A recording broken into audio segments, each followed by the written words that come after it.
Hello friends, ये हमारा Bihar SSC का तीसरा प्रैक्टिस सेट है। इसके पहले हम लोगों ने 2 और प्रैक्टिस सेट को डिस्कस किया था, जिसका लिंक आपको चैनल के प्लेलिस्ट में या फिर वीडियो के डिस्क्रिप्शन में मिल जाएगा, वहाँ जाकर देख सकते हैं। और ये प्रैक्टिस सेट जो है, ये खान सर के द्वारा प्रकाशित प्रैक्टिस सेट है और इसमें जो है काफ़ी अच्छे-अच्छे प्रश्न दिए हुए हैं, जो कि आने वाले बिहार एसएससी एग्ज़ाम के लिए काफ़ी ज़्यादा इंपॉर्टेंट है। अगर आप सारे प्रश्नों को अच्छे से देख लेंगे, उनको अच्छे से याद कर लेंगे, तो आपको एग्ज़ाम में जो है काफ़ी ज़्यादा हेल्प मिलेगा और आपको जो है क्वेश्चन भी रिवीजन हो जाएगा। तो सारे प्रश्नों को ध्यान से देखेंगे, सारे क्वेश्चन को जो है लास्ट तक देखेंगे और इससे जो है आपको काफ़ी ज़्यादा लाभ होगा। तो शुरू करते हैं। हमारा शुरू में जीके का प्रश्न है और यहाँ पे मिलान करना है। यहाँ पे मिलान करना है आपको। असहयोग आंदोलन ये कब हुआ था? असहयोग आंदोलन ये जो है 1920 को हुआ था, ये पता होगा। सविनय अवज्ञा आंदोलन ये कब हुआ था? ये जो है 1930 को हुआ था। उसके बाद है कांग्रेस मंत्रिमंडल का गठन। कांग्रेस मंत्रिमंडल का गठन जो है ये 1937 में हुआ था और भारत छोड़ो आंदोलन 1942 में हुआ था। यानी कि भारत छोड़ो आंदोलन 1942 में हुआ था। ये सभी आपको याद रखना इंपॉर्टेंट प्रश्न है। ये सभी जो है डेट काफ़ी ज़्यादा इंपॉर्टेंट है, बार बार पूछा जाता है। अगला क्वेश्चन देख लेते हैं। भारतीय स्वतंत्रता संघर्ष से संबंधित चारों घटनाओं को कुट का प्रयोग करते हुए सही क्रम में यानी कि लगाना है, यानी कि यहाँ पे क्रम से लगाना है कि सबसे पहले कौन हुआ था, बाद में कौन हुआ था, ये लगाना है ऐसे करके। तो इसमें से दिया गया है 4 चीज़। तो द्वितीय गोलमेज सम्मेलन ये कब हुआ था? ये जो है 1931 में हुआ था, ये आपको याद रखना है। और कराची अधिवेशन कब हुआ था? ये जो है 26 मार्च 1931 को हुआ था। 26 मार्च 1931 को हुआ था। ये सारा जितना भी दिया हुआ है, ये सभी जो है 1931 में हुआ था। इसमें से सबसे पहले जो है गांधी-इरविन समझौता हुआ था, 5 मार्च 1931 को हुआ था। भगत सिंह को फांसी ये 23 मार्च 1931 को हुआ था और उसके बाद हुआ था भारतीय राष्ट्रीय कांग्रेस का कराची अधिवेशन, ये जो है 26 मार्च 1931 को हुआ था। यानी कि 4, 3, 2, 1 ये सही आंसर होगा। निम्नलिखित में से किसने सुभाष चंद्र बोस को देश नायक कहा था? सुभाष चंद्र बोस को देश नायक किसने कहा था? तो इसका आंसर हो जाएगा रविन्द्रनाथ टैगोर। रविन्द्रनाथ टैगोर ने जो है सुभाष चंद्र बोस को देश नायक कहा था, ये आपको याद रखना है। निम्नलिखित में से निम्नलिखित में से किस एक ने 1916 में लखनऊ में आयोजित भारतीय राष्ट्रीय कांग्रेस के वार्षिक अधिवेशन की अध्यक्षता की थी? ये बताना है। इसका क्या आंसर होगा? इसका आंसर होगा एसी मजूमदार। एसी मजूमदार ने जो है 1916 में जो लखनऊ में कांग्रेस अधिवेशन हुआ था, उसके अध्यक्ष जो है एसी मजूमदार थे। और इस अधिवेशन में कांग्रेस एवं मुस्लिम लीग और कांग्रेस के गरम और नरम दर के जो एकता इसमें जो है स्थापित हुआ था। सूरत अधिवेशन कब हुआ था? सूरत अधिवेशन 1907 में हुआ था, ये आपको याद रखना है। और इसी समय जो है कांग्रेस का विभाजन हो गया था 1907 में, ये आपको याद रखना है। इंग्लैंड की ईस्ट इंडिया कंपनी की भारत में प्रथम निर्णायक सैन्य सफलता मानी जाती है। इंग्लैंड की ईस्ट इंडिया कंपनी की भारत में प्रथम निर्णायक सैन्य सफलता मानी जाती हैं। किसको माना जाता है? तो 1764 का जो बक्सर का युद्ध हुआ था, इसी को जो है निर्णायक सफलता माने जाता है। इसी के बाद जो है अंग्रेजों ने भारत में अपना शासन फैलाया था, ये आपको याद रखना है। बक्सर का युद्ध ये जो है 1764 में हुआ था। एक और अवध का नवाब सिराजुद्दौला था और मुगल सम्राट शाह आलम द्वितीय था तथा मीर कासिम, ये तीनों मिला हुआ था। और दूसरी तरफ जो है अंग्रेजी सेना हेक्टर मुनरो था। एक साइड में हेक्टर मुनरो अंग्रेज के साइड से था और उधर से 3 लोग था, सिराजुद्दौला, मुगल सम्राट शाह आलम द्वितीय और मीर कासिम। फिर भी यहाँ पर जो है अंग्रेजों का ही जीत हुआ था, ये आपको याद रखना है। आधुनिक इतिहासकार जिसने 1857 के विद्रोह को स्वतंत्रता की पहली लड़ाई कहा था, किसने कहा था? तो इसका आंसर हो जाएगा, क्या आंसर होगा इसका?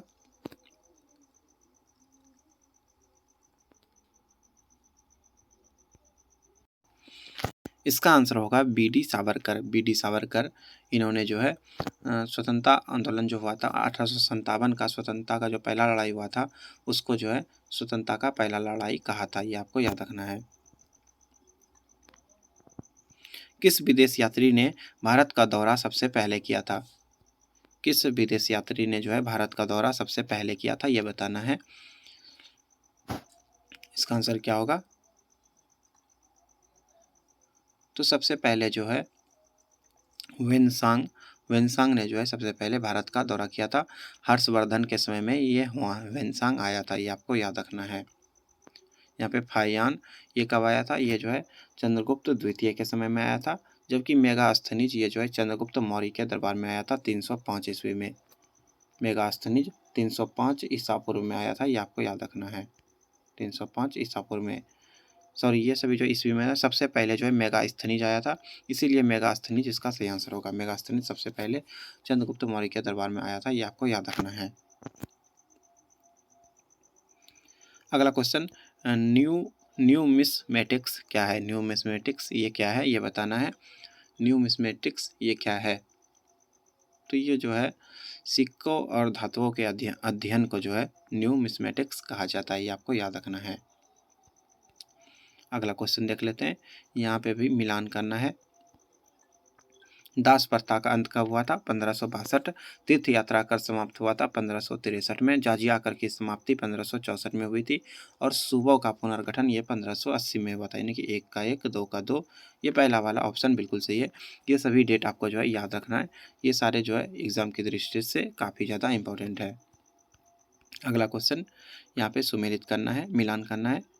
इबादत खाना का स्थापना कब हुआ था? यहाँ पे सारा मिलान करना है, कौन सा सही होगा इसमें से। आपको भी जो है कमेंट बॉक्स में इन सभी का आंसर करते जाना है। इबादत खाना का स्थापना कब हुआ था? तो इसका स्थापना जो है 1582 में हुआ था। इबादत खाना का स्थापना 1582 में हुआ था, याद रखना है। मजहर की घोषणा ये जो है 1580 में हुई थी। और नवरोज उत्सव का पुनरुद्धार अकबर के द्वारा हुआ था। कब हुआ था? तो 1579 में। और दीन इलाही की घोषणा 1575 में हुई थी, यानी कि ये पहला वाला सही हो जाएगा। दहसाला बंदोबस्त किससे संबंधित है? दहसाला बंदोबस्त ये किससे संबंधित है?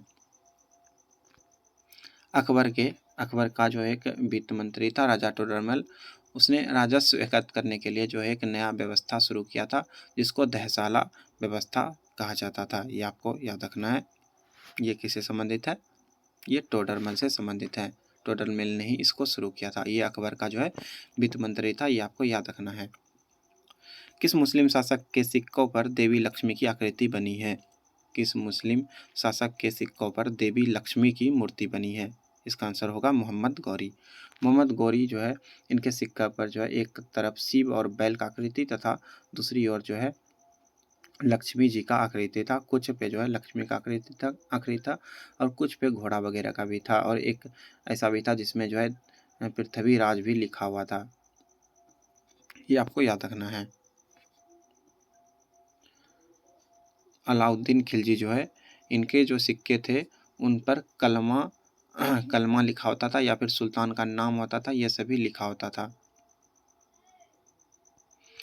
भारतीय संविधान के निम्नलिखित अनुच्छेद में से कौन सा अनुच्छेद राज्य की सरकारों को ग्राम पंचायत को संगठित करने का निर्देश देता है? ग्राम पंचायत को संगठित करने का निर्देश देता है, कौन सा अनुच्छेद? इसका आंसर होगा अनुच्छेद 40। इसमें जो है राज्यों के पंचायतों का गठन का निर्देश दिया गया है। अनुच्छेद 32 में क्या है? अनुच्छेद 32 में यह है संवैधानिक उपचारों का अधिकार, इसको संविधान की आत्मा भी कहा गया है। अनुच्छेद 48 में क्या है? अनुच्छेद 48 में तो इसमें कृषि और पशुपालन से संबंधित है ये। और अनुच्छेद 51 ये किससे संबंधित है? तो ये जो है अंतर्राज्यीय शांति और सुरक्षा के संवर्धन से संबंधित है। वही अगर 51 का को बोला जाए तो ये मौलिक कर्तव्य से संबंधित है। इसमें 11 मौलिक कर्तव्य दिया गया है। लोकसभा के स्पीकर का निर्वाचन होता है। लोकसभा के स्पीकर का निर्वाचन कैसा होता है? तो ये जो है कैसे होता है? लोकसभा के अध्यक्ष का चुनाव, ये जो है इसका जो है अनुच्छेद 93 में इसका उल्लेख दिया गया है, लोकसभा के सदस्यों के निर्वाचन का। यानी कि सदस्य नहीं, लोकसभा के स्पीकर का जो निर्वाचन है वो अनुच्छेद 93 में इसका उल्लेख दिया गया है। और इसका निर्वाचन जो है, स्पीकर का जो निर्वाचन होता है वो लोकसभा के सभी सदस्यों के द्वारा होता है, ये याद रखना है। भारत में प्रजातंत्र इस तथ्य पर आधारित है कि प्रजातंत्र किस पर आधारित है? तो यहाँ पर जो है जनता को सरकार को चुनने और बदलने का अधिकार प्राप्त है। जनता जो है अपने मन से सरकार को चुन सकता है, बदल सकता है। जनता ही जनार्दन है। राष्ट्रपति राष्ट्रीय आपातकाल की घोषणा कर सकता है। राष्ट्रपति राष्ट्रीय आपातकाल की घोषणा कर सकता है। कब कर सकता है? तो बाह्य आक्रमण के आधार पर सही है, युद्ध के आधार पर ये भी सही है, हथियारबंद विद्रोह के आधार पर, यानी कि इन सभी के आधार पे जो है राष्ट्रपति आपातकाल घोषित कर सकता है, ये सभी आपको याद रखना है। और राष्ट्रपति शासन जो है अनुच्छेद 356 में दिया गया है, वित्तीय आपात 360 में दिया गया है, वही अगर राष्ट्रीय आपात देखा जाए तो राष्ट्रीय आपात 352 में दिया गया है, ये सभी आपको याद रखना है। राष्ट्रीय आपात 352 और वित्तीय आपात 360 में, ये आपको याद रखना है। जहाँ तक लोकसभा में प्रतिनिधित्व का प्रश्न है, कौन से राज्य दूसरे तथा तीसरे दर्जे पर है? कौन सा राज्य दूसरे तथा तीसरे दर्जे पे, दूसरे पे कौन है और तीसरे पे कौन है? पहले पे तो पता होगा आपको, पहले पे उत्तर प्रदेश है, इसमें लोकसभा का 80 सीट है, और दूसरे पे जो है महाराष्ट्र है, महाराष्ट्र में 48 है, और तीसरे पे जो है पश्चिम बंगाल है, जहाँ 42 सीट है, यानी कि महाराष्ट्र और पश्चिम बंगाल इसका आंसर होगा। दूसरे पे महाराष्ट्र और तीसरे पे पश्चिम बंगाल। इसमें जो है काफ़ी अच्छे प्रश्न दिए हैं, तो सभी को ध्यान से देखिएगा बिल्कुल, इससे जो है आपको काफ़ी ज़्यादा लाभ मिलने वाला है। भारतीय संविधान के निम्नलिखित अनुच्छेदों में से कौन सा राज्य की विधानसभाओं के निर्वाचन का प्रावधान प्रस्तुत करता है? क्या आंसर होगा? इसका आंसर हो जाएगा अनुच्छेद 170। अनुच्छेद 170 जो है ये राज्य के विधानसभाओं के निर्वाचन का प्रावधान करता है। अनुच्छेद 176 में जो है राज्यपाल का विशेष अभिभाषण दिया गया है, इसमें जो है अभिभाषण दिया गया है, ये आपको याद रखना है, राज्यपाल का अभिभाषण अनुच्छेद 176 में। अगर 178 का बात किया जाए तो 178 में जो है विधानसभा का अध्यक्ष और उपाध्यक्ष के बारे में इसमें दिया गया है। निम्नलिखित राज्यों में से कहाँ विधान परिषद है? विधान परिषद कहाँ पे है?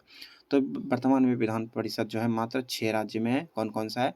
तो आंध्र प्रदेश, कर्नाटक, महाराष्ट्र, तेलंगाना, बिहार और उत्तर प्रदेश में ही विधान परिषद है। तो इसमें से कहाँ पे विधान परिषद है? आंध्र प्रदेश, तेलंगाना, कर्नाटक, महाराष्ट्र, बिहार, उत्तर प्रदेश। तो बिहार में जो है विधान परिषद है, ये आपको याद रखना, बिहार में है। और कहीं है? आंध्र प्रदेश, कर्नाटक, महाराष्ट्र, आंध्र प्रदेश, कर्नाटक, महाराष्ट्र, तेलंगाना, बिहार, उत्तर प्रदेश नहीं, यहाँ पे जो है सिर्फ बिहार में ही है। किसी राज्य में विधान परिषद की संरचना अथवा विघटन किया जा सकता है। किसी राज्य में विधान परिषद की संरचना या विघटन किया जा सकता है। कैसे किया जा सकता है? तो ये जो है विघटन के बारे में जो है अनुच्छेद 169 में दिया गया है, ये आपको याद रखना है, अनुच्छेद 169 में दिया गया है। और किसी भी राज्य की विधानसभा विधान परिषद की स्थापना जो है कर सकता है, और विधानसभा जो है विधान परिषद का स्थापना कर सकता है या फिर विधान परिषद को समाप्त कर सकता है, यानी कि विधानसभा के द्वारा, यह सही आंसर होगा। अंत्योदय कार्यक्रम का क्या उद्देश्य है? अंत्योदय कार्यक्रम का उद्देश्य क्या है? तो ये जो है गरीब लोगों के लिए यह शुरू किया गया था, और इसका क्या उद्देश्य था? ये जो है गरीबों में सबसे गरीब की सहायता के लिए था। ये महात्मा गांधी के समय में ही शुरू हुआ था। भारत की 8वीं पंचवर्षीय योजना की अवधि क्या है? भारत में 8वीं पंचवर्षीय योजना की अवधि पूछा जा रहा है। तो 8वीं पंचवर्षीय योजना जो है 1992 से 1997 तक चला था। 1992 से 1997 तक चला था, ये आपको याद रखना है। भारत में निर्यात होने वाली महत्वपूर्ण वस्तुएं, भारत से निर्यात होते हैं, यानी कि दूसरे देश में जाता है भारत से क्या चीज़ जाता है, तो ये बताना है। इसका आंसर हो जाएगा कपड़ा। कपड़ा जो यहाँ से निर्यात होता है। भारत में सबसे अधिक गेहूँ उत्पादक राज्य कौन है? गेहूँ उत्पादक राज्य कौन है? तो सबसे अधिक गेहूँ उत्पादक राज्य जो है उत्तर प्रदेश है, ये आपको याद रखना है। उत्तर प्रदेश के बाद पंजाब का स्थान है, उसके बाद हरियाणा है। पंजाब दूसरे नंबर पे, हरियाणा तीसरे नंबर पे है। अगला क्वेश्चन, सन 1991 में नई आर्थिक नीति का लक्ष्य था। सन 1991 में नई आर्थिक नीति का क्या लक्ष्य था? तो इसका जो लक्ष्य था वो उदारीकरण, निजीकरण और भूमंडलीकरण, ये सभी जो है आर्थिक नीति, नई आर्थिक नीति का लक्ष्य था। ये 1991 में पारित हुआ था, और ये जो है प्रधानमंत्री पीवी नरसिम्हन राव के समय में जो है प्रारंभ हुआ था, ये आपको याद रखना है। मधुबनी चित्रकला के महत्वपूर्ण प्रतिनिधि या कलाकार हैं। मधुबनी चित्रकला के प्रमुख कलाकार कौन है, ये बताना है। इसमें से आपको भी जो है साथ में आंसर करना है। कौशल्या देवी, सिया देवी, शशिकला देवी, ये सभी जो हैं ये सभी मधुबनी से संबंधित हैं। बिहार का सर्वाधिक महत्वपूर्ण त्यौहार है। बिहार का सबसे अधिक महत्वपूर्ण त्यौहार कौन सा है? तो छठ को जो है यहाँ पे सबसे महत्वपूर्ण त्यौहार माना जाता है। यहाँ पे सरहुल भी मनाया जाता है, जितिया भी मनाया जाता है और तीज भी मनाया जाता है, लेकिन सबसे महत्वपूर्ण वो छठ है। 28 समुद्र तल से बिहार की ऊंचाई कितनी है? समुद्र तल से बिहार की ऊंचाई, ये जो है काफ़ी इंपॉर्टेंट है बिहार के लिए। तो समुद्र तल से बिहार की ऊंचाई जो है वो है 173 फीट। 173 फीट ऊंचा है बिहार का ऊंचाई। फिर भी यहाँ पे जो है बहुत ज़्यादा बाढ़ आता है। पटना का स्थानीय समान है, सॉरी, पटना का स्थानीय समय है। पटना का स्थानीय समय जो है वो क्या है? पटना का जो स्थानीय समय है वह भारतीय मानक समय से लगभग 15 मिनट आगे है। यानी कि भारतीय मानक समय से आगे है। कितना आगे है? तो 15 मिनट आगे है। निम्नलिखित देशांतर रेखाओं में से कौन सी बिहार से होकर गुजरती हैं? बिहार से होकर कौन सा रेखा गुजरता है? इसका आंसर क्या होगा? 86 डिग्री देशांतर रेखा जो है ये बिहार से होकर गुजरती है, ये आपको याद रखना है। विक्रमशिला गंगई डॉल्फिन अभयारण्य फैला हुआ है। विक्रमशिला गंगई डॉल्फिन अभयारण्य फैला है, कहाँ पे फैला है? तो ये जो है मुंगेर से कहलगांव तक फैला हुआ है। मुंगेर से कहलगांव भागलपुर में फैला हुआ है। कलरव है, कलरव क्या है ये बताना है। तो ये जो है बिहार का पहला राजकीय पक्षी उत्सव है। बिहार का पहला राजकीय पक्षी उत्सव है कलरव, ये आपको याद रखना है। बिहार में वाल्मीकि राष्ट्रीय उद्यान की स्थापना कब हुई थी? बिहार में वाल्मीकि राष्ट्रीय उद्यान, इसका स्थापना जो है 1989 में हुआ था और इसका क्षेत्रफल 335 वर्ग किलोमीटर है, ये आपको याद रखना है। हिमाचल प्रदेश में स्थित दर्रा कौन सा है? कौन सा दर्रा हिमाचल प्रदेश में है? तो इसमें से जो शिपकिला दर्रा है, शिपकिला दर्रा ये हिमाचल प्रदेश में स्थित है, याद रखना है। और इसका निर्माण सतलज नदी से होता है।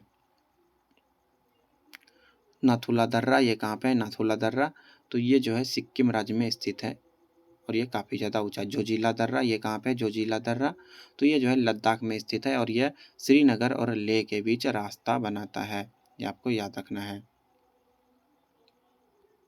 सेरीकल्चर का संबंध किससे है? सेरीकल्चर का संबंध जो है वो रेशम कीट से होता है। रेशम कीट रेशम पालन का जो है सेरीकल्चर कहा जाता है, ये आपको याद रखना है।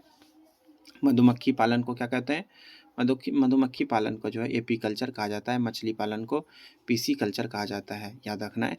एस्किमो किस प्राकृतिक प्रदेश के निवासी हैं? एस्किमो जो है ये कहाँ के प्रजाति हैं ये बताना है। तो एस्किमो जो है ये टुंड्रा प्रदेश के निवासी होते हैं। टुंड्रा प्रदेश के निवासी होते हैं और ये ध्रुवीय क्षेत्र में स्थित होते हैं, चाहे वो उत्तरी ध्रुव हो दक्षिणी ध्रुव हो, ये आपको याद रखना है। टैगा प्रदेश ये उत्तरी गोलार्ध में स्थित है। सवाना प्रदेश क्या है? तो सवाना प्रदेश जो है ये प्रदेश जो है उष्णकटिबंधीय घास के मैदान के रूप में जाना जाता है, सवाना प्रदेश। समदाब रेखाएं निम्नलिखित में से किसको प्रदर्शित करती हैं? समदाब नाम से ही लग रहा है कि यहाँ पे समान वायुमंडलीय दाब होगा, ये आपको सही यहाँ पे करना है। समान वर्षा जो होता है उसको समवर्षा या फिर समान वर्षा स्थान कहा जाता है। आइसो हाइट भी कहा जाता है समान वर्षा वाला को। किस नदी को चीन का शोक कहा जाता है? चीन का शोक, इसका आंसर होगा हवांगहो नदी। हवांगहो नदी को जो है चीन का शोक कहा जाता है। इसको जो है पीली नदी भी कहा जाता है। हवांगहो नदी को पीली नदी भी कहा जाता है, याद रखना है। और लंबाई के हिसाब से हवांगहो नदी ये जो है विश्व में 7वां स्थान रखती है। यहाँ पर जो यांग टीसी कियांग दिया गया है ये चीन का सबसे लंबा नदी है, ये भी आपको याद रखना है। भारत की सबसे बड़ी जनजाति कौन सी है? भारत की सबसे बड़ी जनजाति कौन सी है ये आपको बताना है। भारत की सबसे बड़ा जो जनजाति है वो है गोंड जनजाति। गोंड जनजाति ये भारत की सबसे बड़ी जनसंख्या है और ये पूरे भारत में लगभग इसका जनसंख्या 4 करोड़ है। 4 करोड़ है लगभग जनसंख्या गोंड जनजाति का, ये आपको याद रखना है। जनगणना 2011 के अनुसार भारत में स्त्री साक्षरता की दृष्टि से केरल के बाद दूसरा स्थान किसका है? सबसे अधिक केरल का है, यहाँ पे दूसरा स्थान पूछा जा रहा है। तो दूसरा स्थान जो है वो मिजोरम का है। दूसरा स्थान किसका है? मिजोरम का है, ये आपको याद रखना है। मिजोरम में जो है मिजोरम में 89% साक्षरता है, ये आपको याद रखना है। नालंदा का प्राचीन विश्वविद्यालय किस वंश के दौरान बनाया गया था? नालंदा का जो प्राचीन विश्वविद्यालय है ये किस वंश के दौरान बनाया गया था, ये आपको बताना है। ये कब बना किस वंश के समय बना था? तो ये जो है गुप्त वंश के समय बना था। 42 दीपावली प्रकाश का त्योहार। दीपावली जो कि प्रकाश का त्योहार है, ये किसका निर्वाण दिन है? किसकी मृत्यु हुई थी इस दिन, ये बताना है। तो ये जो है भगवान महावीर का निर्माण हुआ था कार्तिक की अमावस्या को, इसी दिन जो है मनाया जाता है दीपावली। अक्टूबर 2021 में किस देश की अध्यक्षता में 18वें आसियान भारत शिखर सम्मेलन का आयोजन किया गया था? अक्टूबर 2021 में किस देश की अध्यक्षता में 18वें आसियान भारत शिखर सम्मेलन का आयोजन किया गया? इसका क्या आंसर होगा? ये 2021 का ही करंट अफेयर है, ये थोड़ा पुराना है। इसका आंसर क्या होगा? इसका आंसर होगा ब्रुनेई। थॉमस कप 2021 का खिताब किस देश ने जीता? थॉमस कप 2021 में किसने जीता था? इसका आंसर क्या होगा? इसका आंसर हो जाएगा इंडोनेशिया। 25 अगस्त 2021 को किस मंत्रालय के द्वारा जो है समृद्ध कार्यक्रम की शुरुआत की गई थी? इसका क्या आंसर होगा? इसका आंसर हो जाएगा इलेक्ट्रॉनिक्स एवं सूचना प्रौद्योगिकी मंत्रालय। 30 मार्च 2021 को किस देश में 9वां हार्ट ऑफ एशिया कॉन्फ्रेंस का आयोजन किया गया, जिसे भारत के विदेश मंत्री ने भी भाग लिया था? इसका क्या आंसर होगा? इसका आंसर होगा Tajikistan. Dada Saheb Phalke international film festival award 2021 में सर्वश्रेष्ठ फिल्म पुरस्कार किसे मिला था? 2021 में सर्वश्रेष्ठ फिल्म पुरस्कार किस मूवी को मिला था, ये बताना है। तो ये जो है ये तन्हाजी द अनसंग वॉरियर के ये मिला था। इसमें थोड़ा पुराना करंट अफेयर है, आपको जो है इसका साइंस मेनली देखना है। साइंस का प्रश्न जो है इसमें काफ़ी ज़्यादा इंपॉर्टेंट है। 51 के बाद साइंस का प्रश्न आएगा जो कि काफ़ी ज़्यादा इंपॉर्टेंट है और काफ़ी अच्छा साइंस का प्रश्न दिया हुआ है, उसको जो है ज़रूर देखिएगा सारा। निम्नलिखित में से किस महापुरुष की समाधि स्थल नारायण घाट है? नारायण घाट ये किस महापुरुष का है? तो ये जो है गुलजारी लाल नंदा का जो है समाधि स्थल है। देश में ई भंडारण प्रणाली लागू करने वाला पहला राज्य कौन बना है? ई भंडारण प्रणाली लागू करने वाला पहला राज्य कौन बना है, ये बताना है। इसका आंसर हो जाएगा बिहार।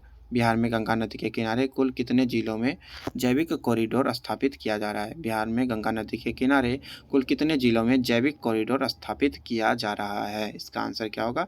इसका आंसर हो जाएगा 13 जिलों में। 13 जिलों में स्थापित किया जा रहा है। इसके बाद साइंस का प्रश्न है जो कि काफ़ी ज़्यादा इंपॉर्टेंट होने वाला है, तो इसको अच्छे से देखना है ध्यान से, काफ़ी ज़्यादा इंपॉर्टेंट है। एक तरंग के लिए आवर्तकाल द्वारा विभाजित तरंगदैर्घ्य डैश के बराबर होता है? आवर्तकाल किसके बराबर होता है, ये बताना है। तो ये जो है किसके बराबर होता है? ये तरंग के वेग के बराबर होता है, ये आपको याद रखना है। और तरंगदैर्घ्य को लेम्डा से डिनोट किया जाता है, वेग को v से डिनोट किया जाता है, और लेम्डा बराबर होता है v/t, ये आपको याद रखना है। एक स्वपोषी जीव की कार्बन और ऊर्जा आवश्यकताओं को डैश के द्वारा पूरा किया जाता है?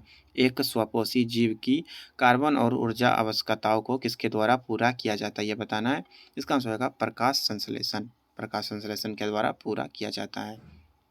स्वपोषी किसको बोलते हैं? जो वैसे जीव जो अपना भोजन स्वयं तैयार करते हैं उसको स्वपोषी कहते हैं, ये याद रखना है। विस्कोस फाइबर डैश से प्राप्त होता है? विस्कोस फाइबर को जो है किससे प्राप्त होता है? तो ये जो है एक प्रकार से पौधे से प्राप्त किया जाता है विस्कोस फाइबर, यानी कि इसका ऑप्शन देख लेते हैं अभी पहले 53। तो ये जो है सेल्यूलोज से प्राप्त होता है, यहाँ पे सेल्यूलोज इसका आंसर हो जाएगा। विस्कोस फाइबर ये सेल्यूलोज से प्राप्त होता है। सुमेलित कीजिए, यहाँ पे मिलान करना है। जूल किसका मात्रक है?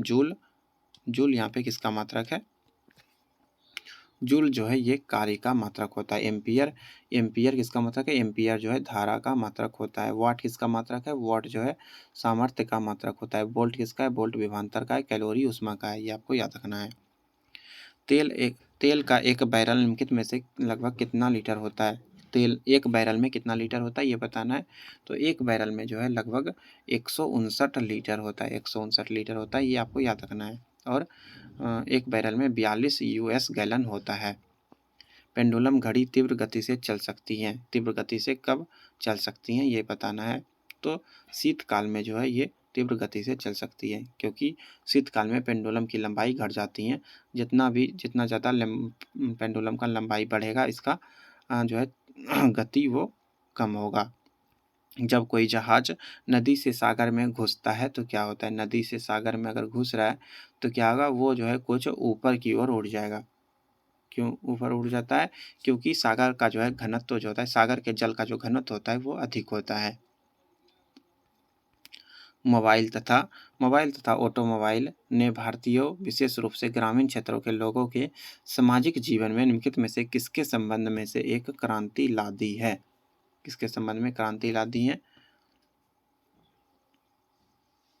इसका आंसर हो जाएगा लोगों के आगमन के संबंध में ये क्रांति ला दी है।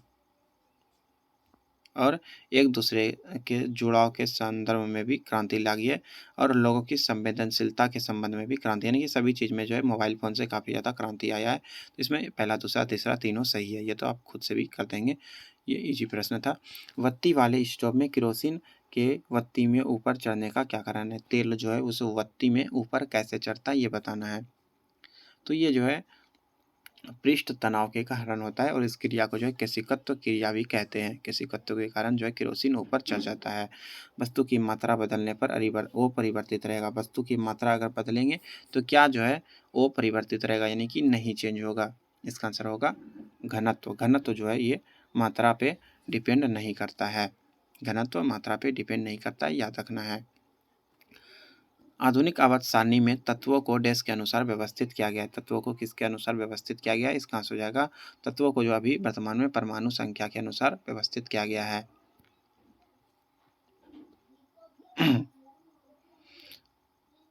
रेडियो तरंग की आवृत्ति का मात्रक क्या है? रेडियो तरंग की आवृत्ति का मात्रक क्या है?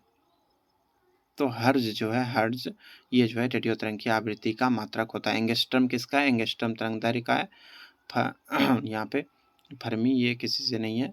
निम्नलिखित में से कौन सी धातु इटाई इटाई रोग पैदा करता है? इटाई इटाई रोग ये कौन सा धातु के कारण होता है? तो ये जो है इसका आंसर हो जाएगा कैडमियम। कैडमियम के कारण जो है इटाई इटाई रोग होता है। प्राकृतिक रबड़ एक उत्पाद है।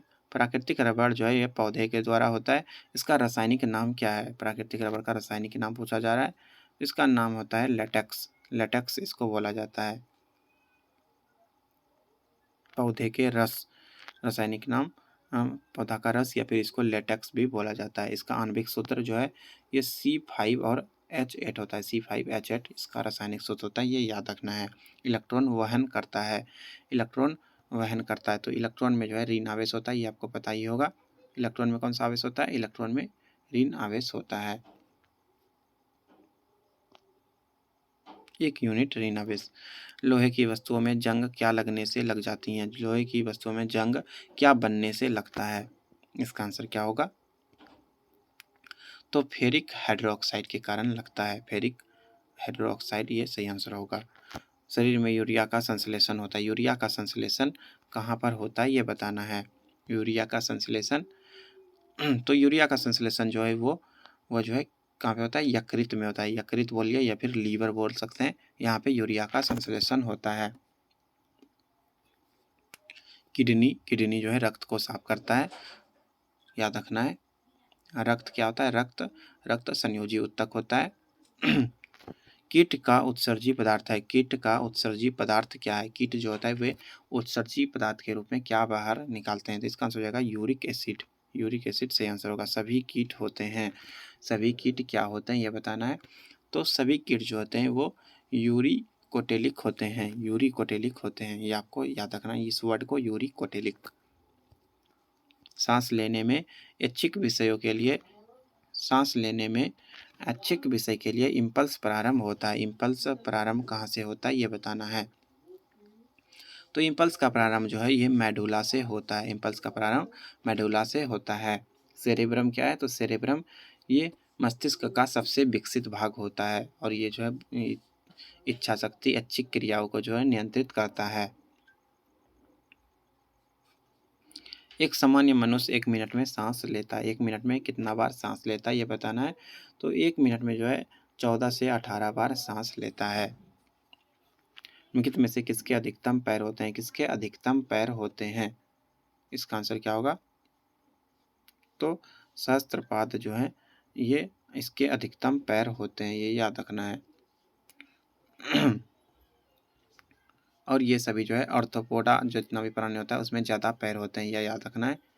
कीट में जो है 6 पैर और 4 पंख होते हैं, ये भी आपको याद रखना है। निम्नलिखित में से किसमें अधिकतम पैर होते हैं, ये तो हो गया। अगला क्वेश्चन, विटामिन बी 2 का अन्य नाम क्या है? विटामिन बी 2 का दूसरा नाम क्या है? तो इसका आंसर हो जाएगा राइबोफ्लेविन। विटामिन बी 2 को राइबोफ्लेविन कहा जाता है। मांस, दूध, हरी सब्जी, सोयाबीन आदि में विटामिन बी 2 मिलता है।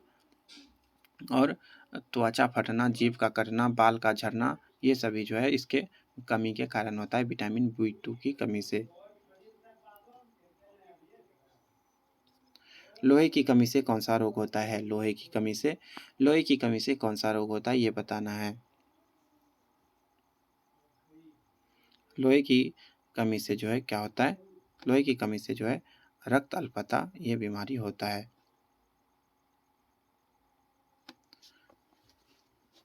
स्कर्वी विटामिन सी की कमी से होता है।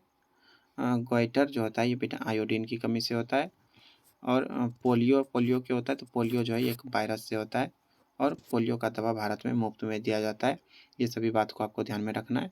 इसके बाद जो है मैथ्स के प्रश्न दिए हुए हैं। अभी हम लोग जो है मैथ्स के प्रश्न को डिस्कस नहीं करने वाले हैं। मैथ्स के प्रश्न जो के लिए जो है हम लोग अलग से सेपरेट वीडियो बनाएंगे, जिसमें कि मैथ्स के ही सवाल को हम लोग डिस्कस करेंगे और उसमें सॉल्यूशन करेंगे। धन्यवाद, मिलते हैं अगले प्रैक्टिस सेट में। सारे प्रैक्टिस सेट का लिंक जो है आपको चैनल के प्ले लिस्ट में या फिर इस वीडियो के डिस्क्रिप्शन में मिल जाएगा, वहाँ से देख सकते हैं और उसको देखना ज़रूर है आपको, उससे जो आपको काफ़ी ज़्यादा लाभ मिलेगा। धन्यवाद।